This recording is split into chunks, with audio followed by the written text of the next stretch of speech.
तो कहानी कुछ ऐसी है कि एक बार रावण महादेव जी के पास पहुंचते हैं और जाके उनसे कहते हैं कि आप मेरे साथ मेरी लंका में चलो और मेरी रक्षा करो। अब महादेव तो महादेव हैं, वो कभी भी अपने भक्तों को मना नहीं करते। उन्होंने कहा मैं तो नहीं जा सकता, लेकिन तुम मेरा ये प्रतीक रूप शिवलिंग जो है इसे ले जाओ और अपनी लंका में स्थापित कर दो। ऐसा करने के बाद तुम्हें कभी किसी प्रकार की कोई दिक्कत नहीं होगी, तुम सुरक्षित रहोगे।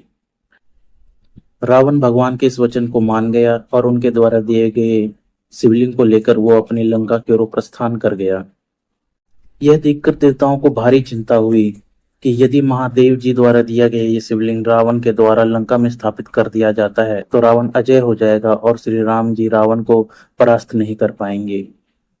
सभी देवता मिलकर युक्ति लगाते हैं और राह में चलते हुए रावण को बहुत जोरों से लघु शंका आती है।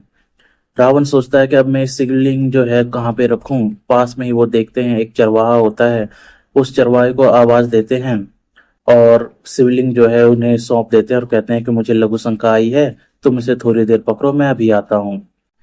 रावण जाता है लेकिन उसे वापस आने में बहुत समय लग जाता है। इतने में जो वो चरवाहा होता है वो शिवलिंग को वहीं पे जमीन पर रख देता है। अब क्या होता है, रावण जब आके देखता है तो वो क्रोधित हो जाता है और बच्चे को कहता है हाँ वो चरवाहा जो है वो बालक रूप में था और वो और कोई नहीं हमारे विघ्नहर्ता श्री गणेश जी महाराज थे। रावण उनसे कहता है कि ये तुमने क्या किया, तुम थोड़ी देर इसे पकड़ के नहीं रख सकते थे। तो चरवाहा कहता है यानी कि हमारे गणेश जी महाराज कहते हैं तुमने इतनी देर लगा दी, मेरे हाथ दुखने लगे, मैंने इसे नीचे रख दिया। ऐसा कह के वो चले जाते हैं।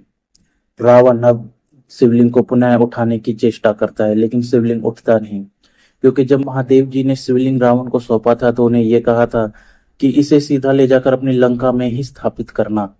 यदि ये राह में कहीं तुमने इसे रखा जमीन पर तो फिर मैं वहीं रह जाऊंगा, वहां से मैं कभी भी तुम्हारी लंका फिर नहीं जाऊंगा। इस प्रकार वो शिवलिंग जो है वहीं स्थापित हो जाता है। ये कहानी सुनाने का मकसद सिर्फ इतना था कि आजकल कांवरियों का महीना है, सावन का महीना है, लोग बाग जा रहे हैं और कांवर ला रहे हैं। तो एक ट्रेंड सा देखने को मिल रहा है कि कोई 200 किलो, कोई 300 किलो इस प्रकार के जल जो है वो कांवर कांवर के साथ ला रहे हैं। कुछ ऐसे लोग हैं जिन्हें वो उठा के चला भी नहीं जा रहा, वो क्या करते हैं, उठाते हैं फिर थोड़ी देर ले जाके रख देते हैं फिर उठाते हैं। तो कहने का मतलब ये है कि भोलेनाथ से जुड़ी हुई ये जो कांवर यात्रा है ये भी कुछ उसी यात्रा के समान है।